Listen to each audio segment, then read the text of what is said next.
ඉස්සෙල්ලාම ඉතින් පොල් මල ආවට පස්සේ ඒකෙන් අර කුරුම් බැට්ට වගේ ඇවිල්ලා නේද? බැට්ටා ඊට පස්සේ බැට්ට ලොකු වෙලා තමයි අනේ කුරුම්බා.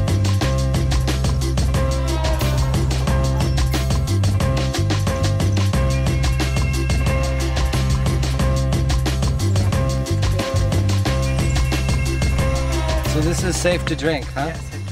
කියන්නේ රා පොල් මලෙන් එන ඒවා තමයි ඉතින් පැණිය.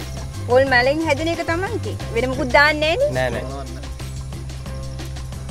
Wow. පොල් සරණේ යහන්නේ. ඔව් සර. තුනක් හතරක් වගේ නෑ හතරක් හවස් වෙද්දි නම් ඉතින් හතරක් පහක් විතර හිටිනවා. දැන් නම් ඉතින් එකක් වගේ තමයි ඉතින්. රා බිව්වම නේ එනවා නිකන් කැරකිල්ල ගතිය වගේ.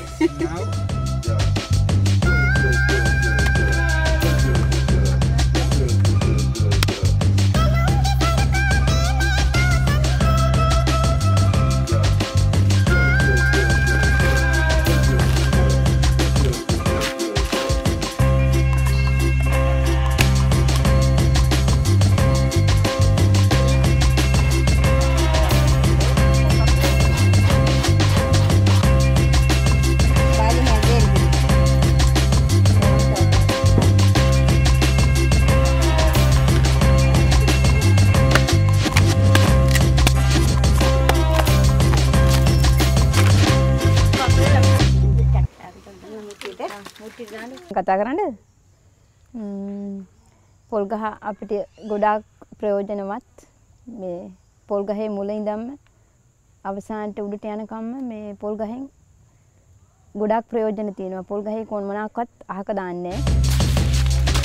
පොල්ලත් ඉස්සෙල්ලා අපි මේ වියඳ ගන්න ඉතින් වේලිච්ච පොල්ලත් අරගෙන මේ අර අපිට ඕන ප්‍රමාණයක් තියෙන දිග ප්‍රමාණය කපලා ඊට පස්සේ වතුරේ දාලා දවසක් විතර පෙඟෙන්න තියලා ඊට පස්සේ අරගෙන වියලා ආය අවුවට දාලා වේලලා ඊට පස්සේ තමයි ඉතින් වහලෙට ගන්න ප්‍රයෝජනයකට ගන්න.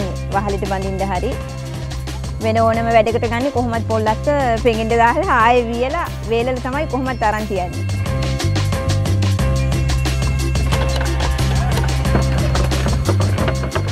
ඒ පොල් අරගෙන ඔය වේලෙන්න තිබ්බහම මේ තියලා ඊට පස්සේ මේ අම්මලා මේ වේලෙනවා. මෝලේ අඹරලා ගෙදරට තෙල් ගේනවා. ගෙනල්ලා ඒකට ගෙදරින් පොල් ගෙඩියක් ආයෙ මිරිකලා දාලා මට්ටා පොල් මට්ටා තියෙනවනේ. පොල් මට්ටා අරගෙන ඒවා මේ ඒගොල්ලන් මට්ටා අරගෙන මේ මට්ටා මම හිතන්නේ පෙගෙන්න දානවා. කෙන්දි අරගෙන ඊට පස්සේ ඒව තමයි මැෂින් වලට දාලා අඹරන්නේ ලනු. කෙන්ද හදන්නේ අඹරනවා මැෂින් වලට දාලා කොහොම කෙන්දි අරගෙන. පොල් ගහනම් ඉතින් මේ ඇත්තම අපිට මේ ගොඩාක් වටිනවා.